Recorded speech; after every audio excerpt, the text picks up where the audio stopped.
Malcolm, how are you? I'm very well. How are you doing? Good, good. So a few minutes ago, Israel bombed Beirut in an assassination strike. Just happened. In the meantime, yeah, it's been crazy. So we had Trump try to open the Strait of Hormuz with Operation Freedom. Iran just went crazy at them, struck a few vessels, including strike at the Fujairah refinery as well. And then the next day, they struck Dubai one more time, or the UAE one more time. I think it was a vessel again on the UAE coast. Right. They put out a statement saying we didn't attack the UAE, but hey, the UAE stopped working with the US and Israel. Right. And now today, Trump is like, hey, we got a deal about to happen. Iran's saying, no, we don't. And the market's believing Trump. So, and Beirut just got struck, as I just said. So, yeah, there's a lot happening. What do you make of it all? Geopolitically, all of this was very predictable. And on this very program, we predicted a lot of this would happen. Let's talk first about Donald Trump's ability to manipulate markets and make these statements. There have been no less than 13 events where he made statements which depressed the market, and then the following Monday made statements which rose the market. And most of them have been along the lines of, this war is over, that we've already won this war, and that we have an agreement with Iran. Every one of them had been retracted, with the exception of the one that led to the April 8th ceasefire. None of them have held water. And the funny thing is that Trump knows that he plays this tactic, and he's done it many times throughout his life, right? He's sort of pushing the envelope on where he wants to set his opponent to be when he counter offers the imaginary offers that he set out for them. Some of them that were Barack Ravid, who's sort of the mouthpiece of this administration at Axios, has made it clear. The first thing he said was that Iran was ready to stop enriching uranium for an unspecified period of time, and that they wouldn't enrich uranium for some period of time. Well, that's possibly true. It's aspirational, but if you think of it in the proper context, if Iran said that, they would be telling the truth, because their uranium may be buried underground in a mountain that would take months, quite possibly, to dig up, centrifuges that were badly damaged in the strikes in 2025, and it might take them 2 to 3 years to get to the point where they can enrich 1% of uranium, much less bring that 60% of uranium to 90% that they would need to make an atomic bomb. So Iran actually agreeing to something like that is a rhetorical or verbal sleight of hand, because all they have to do is say, yes, we'll refrain from that, ... And once we get those centrifuges back online, that part of the deal's not even on the table. We didn't even sign for it. The problem is that Trump will take that as a major victory. He will declare it that Iran will no longer have a nuclear weapon, atomic bombs program. Well, that's not what they will say or what they will do. Iran is a much, much more savvy deal maker and player in this arena than Donald Trump is. But Trump is over a barrel. He is a very desperate position right now. And it's not just his ego and his narcissism that's at risk. It's every person who has made a dollar from him, who has money in the markets that are investing. They stand to lose all of that. And that's why the markets pounce on every statement. They too are desperate for this to end. What do you make of the attacks 2 days ago on the UAE? What does that show about this new chapter in the war?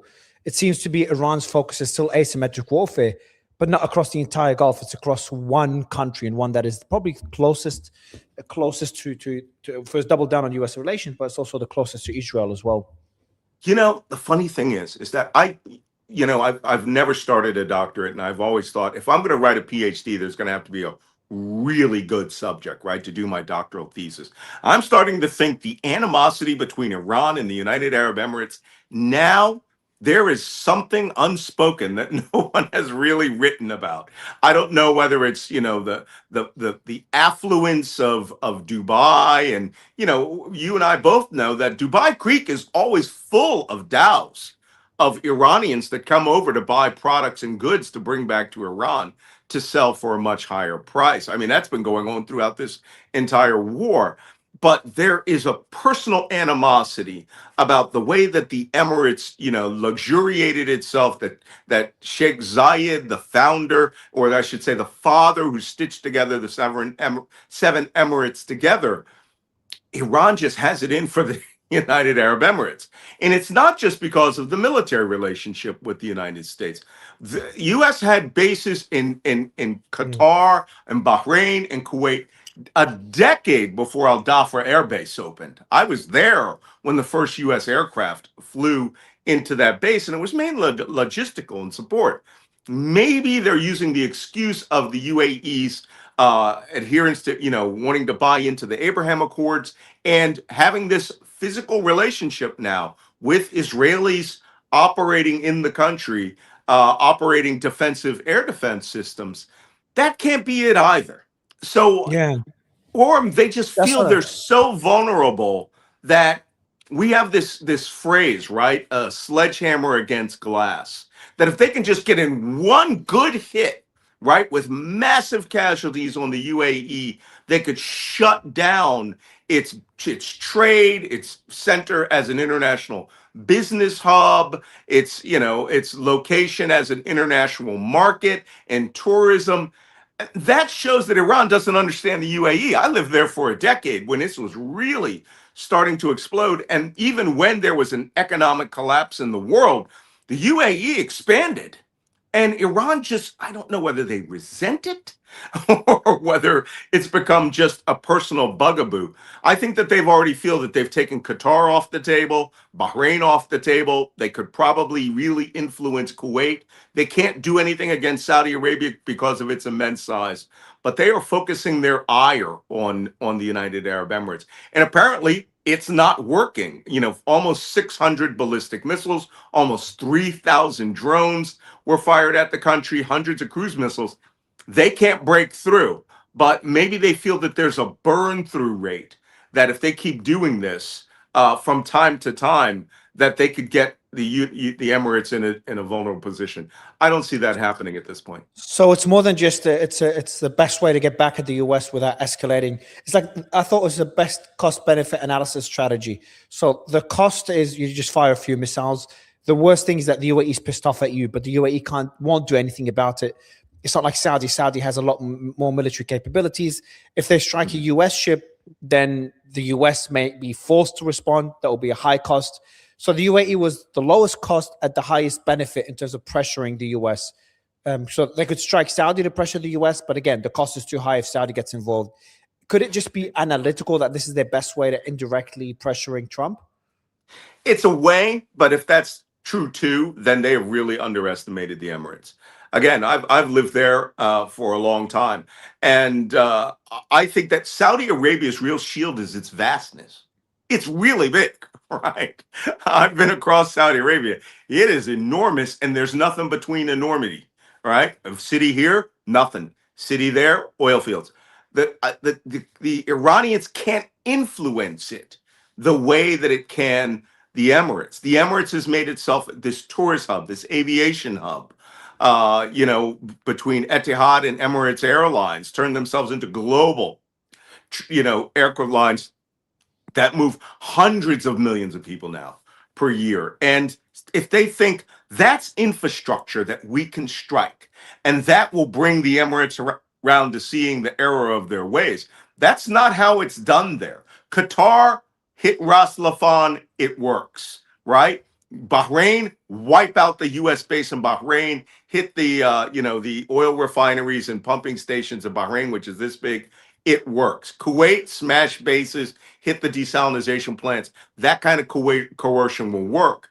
I think that they underestimate the ability that people see the Emirates, Dubai and Abu Dhabi, as the not resilient places. But if there's a vacuum of tourists, it's going to be filled by other tourists, right? So if there's a vacuum of business deals, there's enough people in this world that will that will work between, these Iranian attacks. That is an underestimation about the resiliency that the Emirates have built in there. Yeah, some golf courses might stop construction, but you're not going to stop their air defense system has impressed me in a way I didn't think I could Yeah. be impressed. Yeah, and When also you consider it's the the Iron Dome as Emiratis well. themselves actually doing the fighting. So I think Iran is underestimated. I think now tankers are the way to get back at you, right? Make just not one of your ships will get through. They hit an ADNOC ship the other day, Abu Dhabi National Oil Company, tanker going out of the Gulf the other day. They can make their point through other ways, hitting Fujairah, the bunkers that store the fuel. When you see those flames go up in the air, it's not about the gallons that were burned. It's about the gallons no one's going to get put onto their ship, or barrels, I should say, put onto their ship. And, when they get these strikes at the Habsha and Fujairah oil pipeline, that's Iran's frustration, right? That the SOH, the Strait of Hormuz being closed, can't impact them as much as blasting that lifeline. You will watch. Mm. We've made this prediction on this podcast too. United Arab Emirates is going to create another 2, 3, 4 pipelines, maybe going to Oman, maybe connecting into Saudi Arabia. But the Gulf states have learned this lesson. Don't let Iran dictate how much oil you can put out through the Strait of Hormuz by having to put ships onto water. Let's go to Trump. Mm. First, do you agree that he wants to walk away, or do you think some people believe he's just bluffing, preparing for phase 2? What's more likely in your opinion? No, he wants to walk away from this. I mean, yeah. When we've been saying this for weeks, and every time it's occurred, and when I say he's showing signs of desperation, the key sign of desperation is he's using the exact tactics he's used throughout his career when backed into a corner. And that was to, puff up as a big chest and then say both sides of the argument are ready to happen. Right. And then when he goes, well, this will happen this way, or it could happen this way, and I might have to do this and they might have to do that, but we'll see how it goes. So no matter what happens, he comes up and can say, okay, I said that. I said this was going to happen. But by saying we're having Marco Rubio come out and declare Operation Epic Fury finished, which was really done for Congress's purposes. Don't forget, last Friday, not today is Wednesday, last Friday, 5 days ago, they sent letters to Congress that Epic Fury was over as a combat operation. Then they jump up with this humanitarian project, not an operation, Project Freedom, which is supposed to unleash, these 800 tankers and container ships that are trapped inside the Persian Gulf. And when they did it, they only brought out two U.S. flagged ships, which were part of the U.S. maritime security program that were U.S. flagged. They get paid subsidies to have U.S. flags on them and to support the U.S. Navy or U.S. interests. And that's it. That entire operation, which unleashed combat in the Strait of Hormuz and showed that Iran wasn't playing, could have been a lot worse. I thought it was quite measured by Iran. They let the Americans in, but they hit tankers. They didn't attack the U.S. ships. They attacked the ships in the SOH, or who tried to approach the SOH to make a point. This isn't about U.S. warships. This is about your insurance company. Yeah. They did. So the only surprising step is attacking Fujairah. All the others was expected. Now you said it's measured. You were worried Iran could do more than what they did? Yeah. I mean, they could have really unleashed, not just on the. I mean, they could have just said, "Hey, we're going to punish Qatar for continuing to have U.S. Central Command headquarters there." And they could have easily wiped out the last of its liquid natural gas capacity. It would have been, a massive strike, but it also would have restarted the war by allowing the U.S. to take out 7 small boats. I don't know if anybody has been watching the satellite imagery the way I have. There were 88 high-speed, what we call FIACs, fast inshore attack craft, There were 88 vessels out that day. At least that's what we saw in satellite imagery, flying around in squadrons of, 10 and 20 boats. So those old images of all the, they show in the exercise of all those boats together, that happened. And it shows that there's a resiliency. We predicted that the Iranians had up to 33,000 boats. It could have been any boat, right? Two guys with an outboard motor and a rifle. But even Pete Hegseth, when he was interviewed the other day, didn't study this close enough to know what kind of vessels or boats were out in the Strait of Hormuz. Iran demonstrated its capacity. America demonstrated its capacity also. But you cannot have two Arleigh Burke-class guided missile destroyers in the Strait of Hormuz at all times. You cannot have 100 combat aircraft pulling combat air patrols over the Strait of Hormuz at all times. You cannot have Apaches out there all the time or Seahawk helicopters, riffling off on this boat, that boat. If you're going to do that, that's war. That's or what is it? Epic Fury 2.0. And then at that point, you're going to also have a real battle on your hands, because then Iran can do what they did. They don't have to hit America, hit every tanker in there, and then Lloyd's of London won't allow a ship. Exactly. They won't Exactly. insure anything. All right. So how far do you think Iran could push in their demands or in their responses before Trump is forced back into the war? Because that's my concern now. The initial concern was Trump to pull out and not deliver on his threats. Now my concern is Iran demands too much or responds to certain actions, maybe Operation Freedom of Navigation #2, but Iran responds even more aggressively and forces Trump's hand. That is my concern. So how far do you think they can push? Because they do have a lot of leverage, that's for sure. Iran has an enormous amount of leverage here. I Yeah, got to tell it's you, insane. Iran. It's We've insane. been saying this for weeks now. They have far more leverage than the United States has. Anyone who says, that joke about Trump having all the cards and their Uno cards, well, the purpose of Uno is not to have any cards, right? Same thing with these negotiations. Here's where I think you're going to see the subtlety of the Persian mindset come into play. I think they will give Trump a victory. It won't look like a victory to everyone in the world except Donald Trump. When they could come out and they could say, we're willing to negotiate. We're willing to say we will not enrich any uranium for 3 to 5 years, right? It would take 3 to 5 years to get that, that program back online. So by saying that, giving him that, Trump, of course, as I said earlier, will come out and say, I have stopped them from getting an atomic bomb. No, he will not have stopped them from getting an atomic bomb. He will have given them 3 to 5 years to dig down that mountain, get all the parts out of the centrifuge, redo the centrifuges.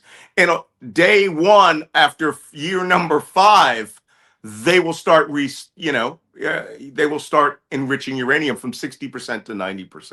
It gives them 5 years to buy everything they need from China to defend their country better. It gives them 5 years to start digging tunnels into more mountains so that their defenses are more resilient.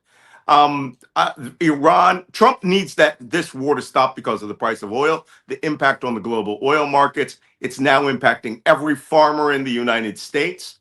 They're saying as much as 30% of U.S. crops may not be planted this year. Trump needs this war to end. He needs the SOH to open. The Iranians may also give him that, right? Allow the Strait of Hormuz to return to February 27th levels while emphasizing it's safer to go through the Iranian traffic separation scheme. And as you go by, a small boat takes down your name, right? Sea Isle City or whatever you want to say, and sends you a bill for $2 million. So you can go into the Gulf, but you better have paid that on your way out. That's an extortion scheme. But now it's the only way oil is leaving the Persian Gulf. And it's the only way for Iran to get their reparations as well. Like, I think that one's justified as long as it's temporary. I got to tell you, reparations is going to destroy the Republican Party. I mean, you might recall under the JCPOA, Barack Obama returned $1.3 billion in cash. That was not even the United States. It was actually Iran's own money we had frozen. Iran wants all sanctions lifted, every aspect of sanction, which will allow China to sell them anything, right? China will do it anyway, but now it can be open and blatant. New airliners, rebuild airports, things like that. But there's $20 billion that will have to be released the moment that memorandum of understanding is signed. They will have given 17, what is it, something along the lines of 11 times the amount Barack Obama did. And they'll say, well, it wasn't pallets of cash on an airplane. No, you just Instagrammed it to them, right? You PayPal'd it to them. It just went right to their bank account, and they're spending like drunken sailors. They will have made money on this war, and gotten rid of an ancient ass navy, an ancient air force, can upgrade their army and ballistic missile forces to be asymmetric in the future and to defend against America, or to punish the Allied States, the Gulf states, allies of the United States, should this continue. What a catastrophic war. It Arachi did.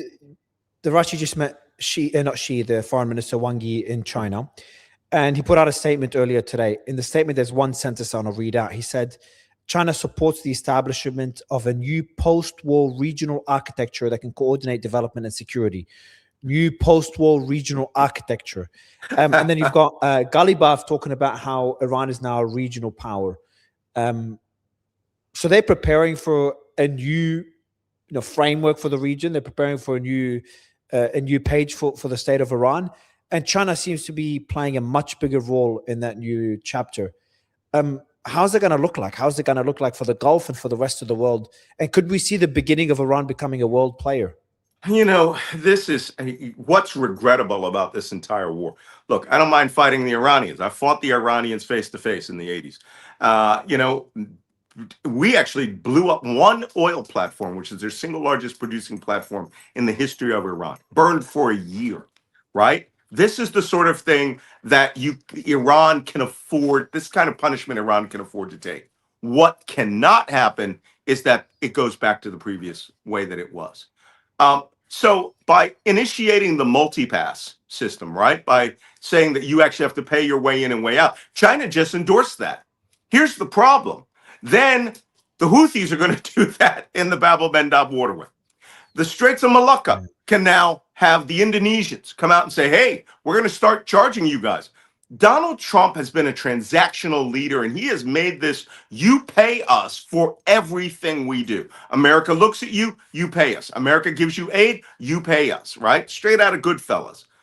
The problem is the Panama Canal is charging multiple times what they used to charge, because now it's cheaper to go that way. So geopolitically, Trump may have broken freedom of navigation. Yeah. What do you think of Israel and what they're doing? The strike today, the fact they also complained they were not aware of the when Trump decided to stop Project Freedom, they were not aware. Apparently, Netanyahu is sending a delegation to the US, or jumping on a call with the US to try to understand what the plan is. And they were not aware of the progress with the negotiations. And apparently there's a report from Channel 12 that the US is considering lifting of sanctions for Iran in return for and removing the blockade in return for concessions on the nuclear program. And Israel was also not aware of that either. I feel like the relationship between the US and Israel is already starting to change, and the position of Israel in the region is also going to be very different. As you were talking, this image came into my head. For those of you who are old enough to remember, when George W. Bush was president, Dick Cheney was sort of like this vice, co-president. And over time, the relationship between Cheney and Bush changed as the Iraq War went on. And it became clear that Bush was not his own man the first 2 years of his presidency. And he really resented Dick Cheney taking over. I have a bad feeling that Israel is now getting the Dick Cheney treatment. Okay, yeah. That Trump is really understanding. I think he resents the idea that Netanyahu leads him around by a nose ring. And I think when he hears it 1,000 times, he sees MAGA influencers out there saying, Joe Kent may have actually been the impetus to not popularize, but make it clear that we were not actually running this war. We dropped a lot of bombs, but the fact that Israel did the first strike and killed off the senior leadership, I think Netanyahu sort of gave Trump the impression that we did this for you, Therefore, you will assist us here. The second big one is when they struck the oil fields around Tehran, Esfahan, and then down in the south, and at the Faris oil field. I'm sorry, the Paris North natural gas complex. It was clear Israel didn't give two F's about what the United States thought. They were going to Yeah. break Iran economically. And then when the Gulf states started getting hit, those two desalination plants got struck in Kuwait.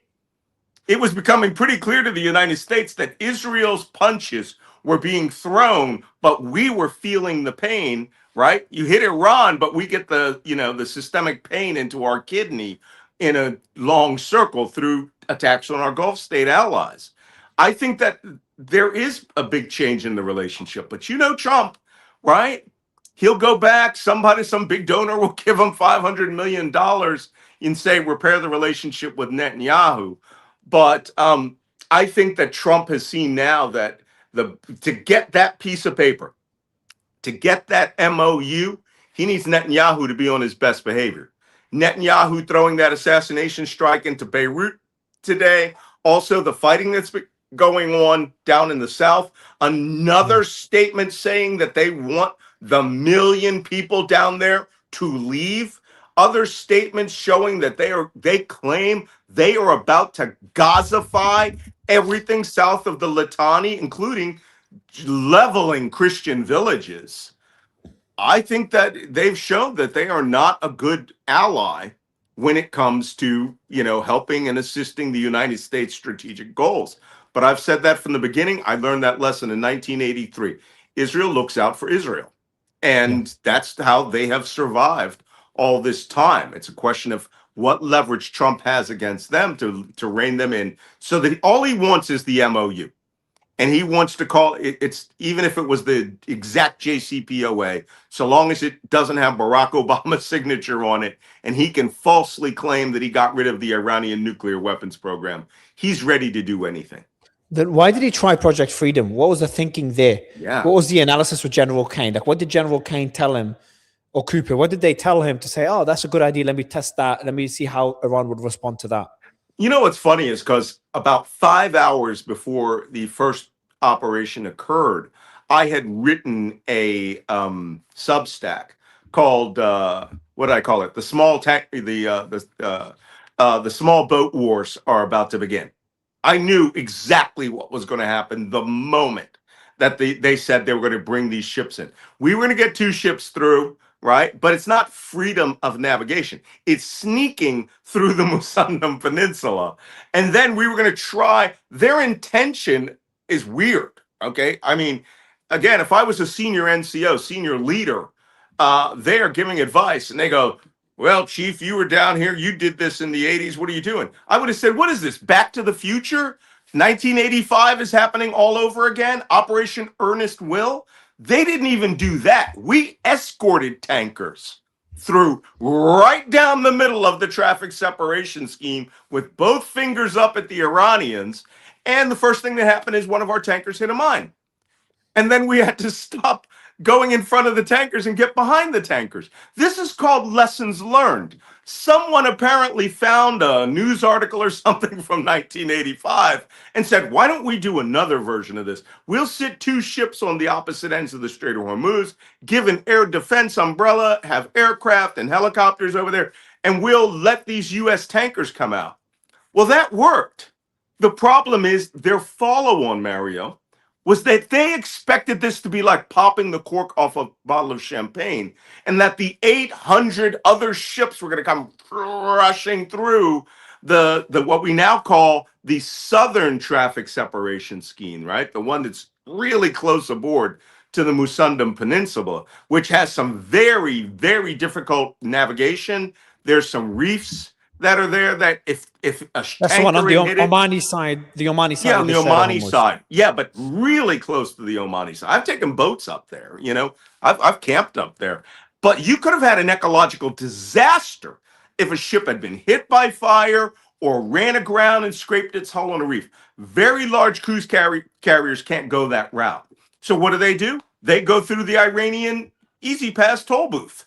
$2 million when you're bringing in $250 million of oil is a rounding figure, right? That's nothing. You can make that up because oil is over the $68 a barrel that it was when you bought that oil, right? You're going to sell it for $100 a barrel, $110 a barrel once you're outside of the Strait of Hormuz. So I think that's what it was. They thought that everybody would rush in behind them. Clearly, they didn't speak to anyone who had any history in how this was done in the 1980s.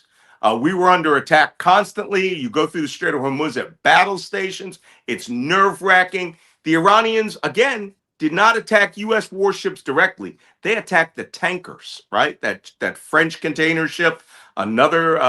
They said there was a report that came out.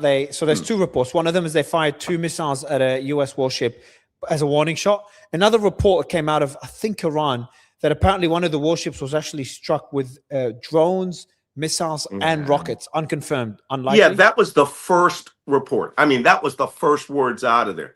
They shot missiles off the Chabahar area, or no, Bandar Jask area. But within that hour, a ship reported being struck by 2 projectiles, right? So here's something that most people don't realize. Not a warship, not a warship. A container. No, it was a container ship. It was a container ship. Here's something most people don't realize we do. We, the United States, have the ability to make it look like our ships are very close to you on radars. It's called spoofing. And we actually have electronic warfare devices. We could have sent a drone boat out there, which has a big radar signature on it. Has one of those little Ferranti surface search radars that you see on every ship out there. And they could have fired on it thinking, yeah, we're attacking a U.S. warship that's 8 nautical miles off of Bandar Jask, while you're 300 miles to the south. That's the sort of thing that we try to do infrequently, but the Iranians fired. That's the point. And once they started launching, other ships were hit. 4 ships were hit in that 12-hour period. Small boats came out. The second ship was attacked by small boats. And then U.S. aircraft got into it. And then, weapons were being exchanged throughout the Persian Gulf. But no warship fired on another Iranian small craft. We use helicopters and strike aircraft to spot, and so you think the Americans to kill. So the Iranians said none of their ships were struck. You think 7 ships were sunk? Boats were sunk by the US Navy? Now, I want to caution you. I have been in this battle. We had an incident in 1988 in which a cruiser, the USS Vincennes, was engaged in a small boat battle in the Persian Gulf, and they accidentally shot down a civil airliner, killing, I want to say, 186 passengers. Might be more than that. 186, I believe. They could have struck legitimate small fishing boats. They could have, we're pretty good at identifying, via our cameras, if there's a man in the boat with a gun, right? But if you give red and free, which is the order to kill everything that moves, sometimes these things happen. But I think the IRGC lost some boats, no problem. But for Mujtaba al-Khamenei, he's got thousands more. And it's a incremental step, going through that mosaic command structure where they can go, hey, yeah, that's enough. We've made our point here. But it wasn't full-scale war. I thought it was. I thought it was going to full-scale warfare once those boats were struck and these tankers were starting to be attacked. But the Iranians, and when they attacked Dubai and Fujairah, yeah. I said, if this thing goes, if another thing happens in the 5 hours, actually I took 1 hour off yesterday to go to the Imperial War Museum. And that's when all this happened, right? The 1 hour that I took my eye off of it. But nothing else happened after that. And again, it's camel soup trading, right? You now have been kicked by, the camel is bit at you. Okay, you understand what it means when he kicks behind you. Now let's talk about the price of that camel. What do you make of the rhetoric from Iran when they struck the UAE? They said we didn't attack the UAE. None of it. Not even. I don't know if they mean that we only attacked the vessels around the UAE when they said they didn't strike the UAE. They didn't strike the UAE, but they're clearly saying they did not strike Fujairah. Does that indicate anything for them to deny the report? Why not own up to it and say, hey, this is a warning? Yeah, but you got to understand, this is how they do business, right? This is how they talk. When Iran shoots at somebody, just sit and wait for the message where they deny that they shot at somebody. Just Okay. it's par for the course. They understand this. That's for internal consumption. The same way that they say that they sank a U.S. aircraft carrier or that they destroyed it, hit a destroyer with 2 missiles. That's aspirational, right? It's also aspirational to have that deniability that they didn't hit the UAE in the same way that someone struck Lavon and Quiche Island a few hours after the ceasefire started, right? And UAE denied that too. Do you Even think though they? there's Yeah, that one. Do you think they did? Yeah, that's what maybe you told me.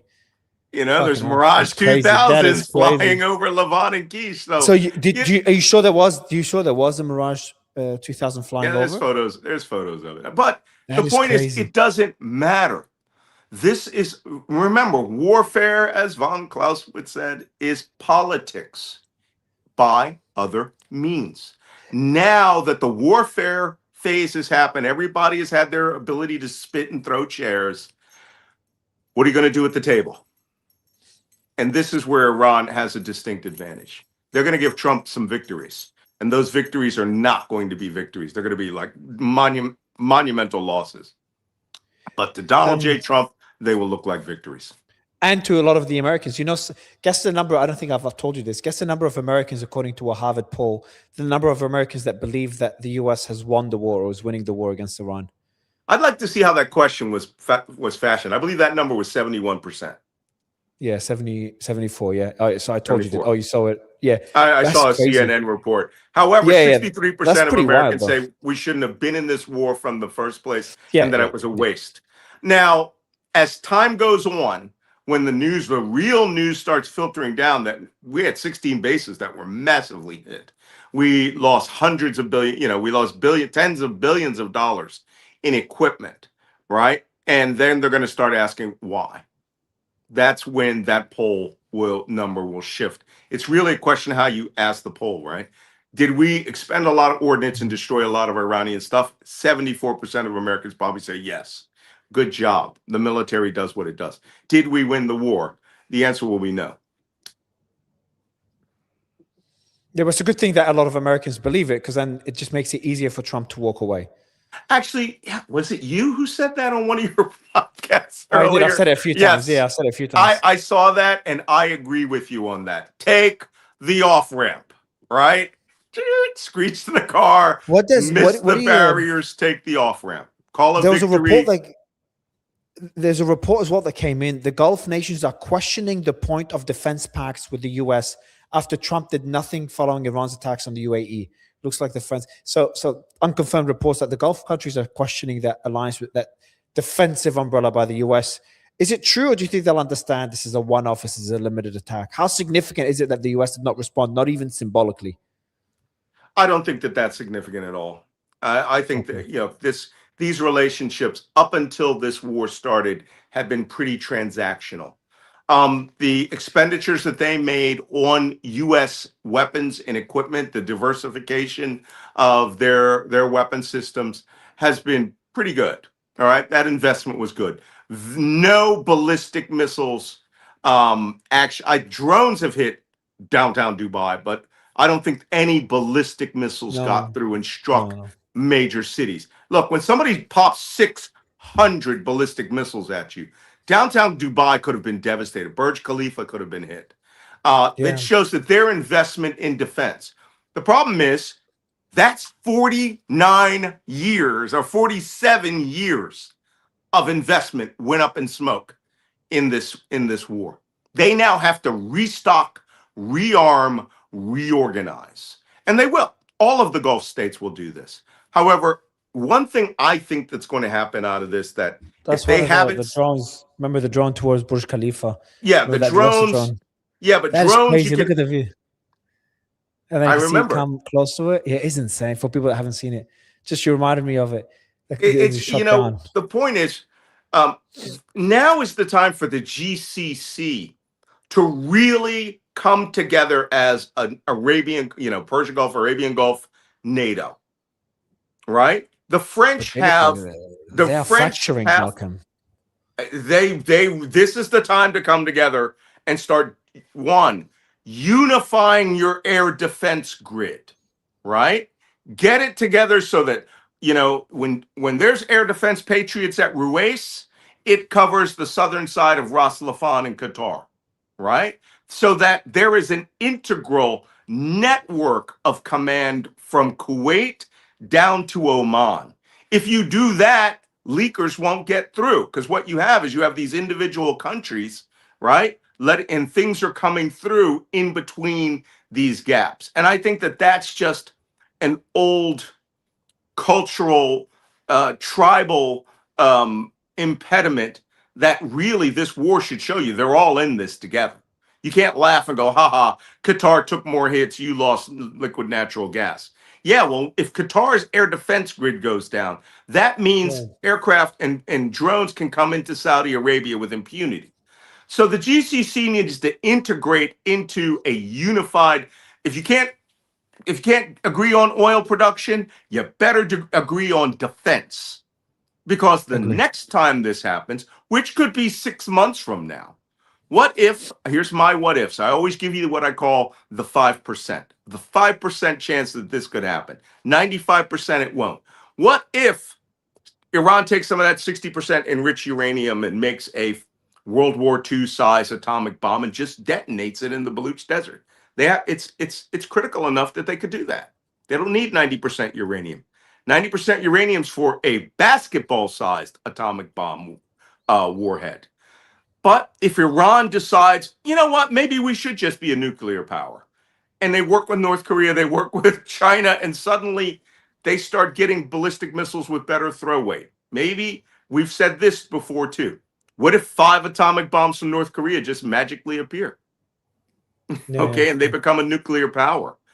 You better be ready for the next war. Don't sit here and think, hey, we did a good job here, bought a bunch of Ukrainian drones. This is going to be awesome. Nothing's going to happen next time.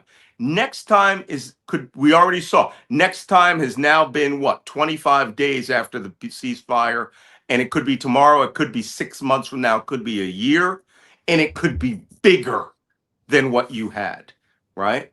You should be prepared for that. So the GCC should try to get their acts together. And then you won't have to rely on the United States and giving them bases to make your country's target. They would have to come up with a reason to hit Qatar if Qatar moved. And I suspect Central Command is going to move out of Qatar. I believe it's going to move to Israel. I think it's going to move to Al Ovda Air Base in Israel. No, I believe it will. Trump's going to do it. As a final question, by the way, I just saw Joe Kent. I'll be doing an interview with Joe Kent in an hour. Oh, give him my regards. Got a lot of respect. Last question for I have for you. He's just a great guest as well. I remember we were talking a few weeks ago, and we were saying the same thing me and you were saying, is that the best thing Trump could do is just walk away. And it looks like this is what he's doing. He's trying to get some sort of deal, just walk the hell away. Last question I have for you is best and worst case scenario moving forward. What is the most probable worst case scenario, and what is the most probable best case scenario? Okay, the most probable worst case scenario is that someone, well, let me rephrase that, not someone, that Israel independently goes and strikes Iran again.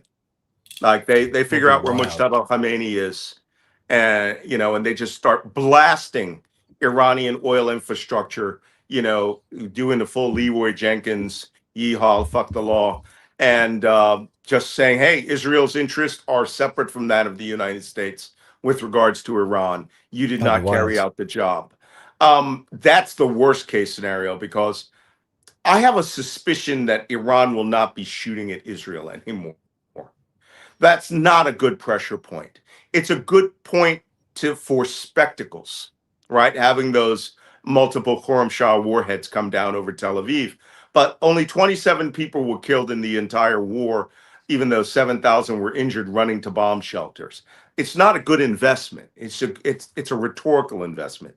A good investment was hitting Ras Laffan oil refinery, Ras Laffan natural gas facility.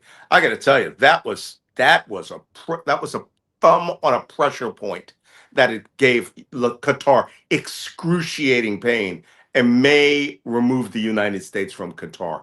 Qatar can't take that again.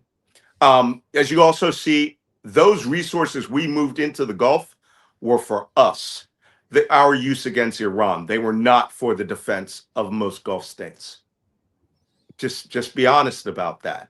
Qatar spent $1.3 billion on a radar that was destroyed by a $20,000 drone. And we didn't even advise them to start doing what the Ukrainians are doing, right? Yeah. Put up 50 cal machine guns every 2 kilometers and shoot down these drones. No, it was always, I always refer to this as the $1 billion solution. You have to get you have to pay US companies $1 billion to get a solution they could probably do on their own without the Americans. So that's the worst case scenario is this war starts up, but the Gulf states get it and Israel is left completely alone. The best case scenario is this. Iran gets their piece of paper. They get $20 billion to $40 billion in sanction. They get a quiet under the table restitution deal from the Gulf states, right? Maybe magic $50 billion falls off a truck, and goes into their Bitcoin account. And suddenly the Iranians go, we see no reason to keep the current traffic separation scheme. They let the Americans, or not the Americans, the French, the Dutch, the British minesweep the Strait of Hormuz and then say, okay, we're going to go back to the previous regime. However, we're going to be there taking names, and every one of you that goes through collects $2 million. We collect $2 million. We'll send you an invoice for $2 million. And it goes back to February 27th plus a $2 million fee. But it doesn't have to go through Iranian waters anymore. If we can get back to that, you'll get 200 ships a day through the Gulf. Iranians will make $160 billion a year collecting toll fees, but expect this to happen all over the world now. That's the best case scenario here. Wow. Malcolm, always a pleasure to have you, man. Thank you for jumping on. No problem. Take care. Have a good time. See you, my friend. All right, guys, we've got Wyatt Reed from the Grey Zone coming on in 6 minutes. I'll be going live again, and then Joe Kent after that. And then finally, our final guest will be Lieutenant Colonel Karen, regular on the show. So these are the next 3 guests on our coverage of the war in Iran. We'll probably dig into Wyatt. I think was in Iran. I was just watching his profile, and I think he was in Iran. He was filming himself driving through the protests. I think it was him driving through. So we'll discuss, if he was there, we'll discuss what it's like in Iran and get his thoughts on their sentiment when it comes to the offer that Trump is saying is out there, that they're close to a deal. What are the non-negotiable terms on the Iranian side, and what are the things they will concede? And it gives us an idea of, and they will analyze of how likely a deal is and what it would look like. All right, guys, I'll see you soon in a couple of minutes. Bye.